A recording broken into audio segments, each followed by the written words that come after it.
Donald Trump ने Iran को डराया तो रूस और चीन अब ईरान की ढाल बनकर खड़े हो गए। ईरान के सर्वोच्च नेता अली खामनेई का जोश इतना बढ़ गया कि ईरान ने ट्रंप की चिट्ठी को कूड़ेदान में डाल दिया है। ट्रंप ने ईरान को लिखा था कि वो एटम बम न बनाए, लेकिन खामनेई का जवाब देखकर अमेरिका हैरान है।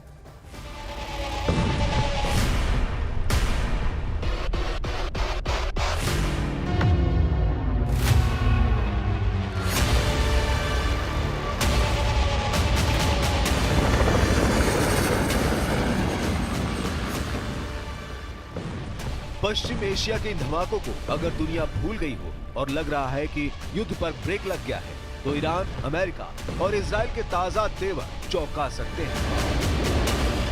इस वक्त एक नए युद्ध को लेकर 3 पावर सेंटर में बड़ा फैसला लिया जा सकता है। पावर सेंटर नंबर 1 यानी व्हाइट हाउस, यहाँ डोनाल्ड ट्रंप और उनके कैबिनेट पर ईरान पर बात चल रही है। पावर सेंटर नंबर 2 यानी तेल अवीव, इजराइल के प्रधानमंत्री बेंजामिन नेतन्याहू और उनका नया जनरल बहुत एक्टिव है। पावर सेंटर नंबर 3 यानी तेहरान, ईरान के सर्वोच्च नेता अली खामेनेई ने ट्रंप को झटका देने वाला बहुत बड़ा फैसला कर लिया है।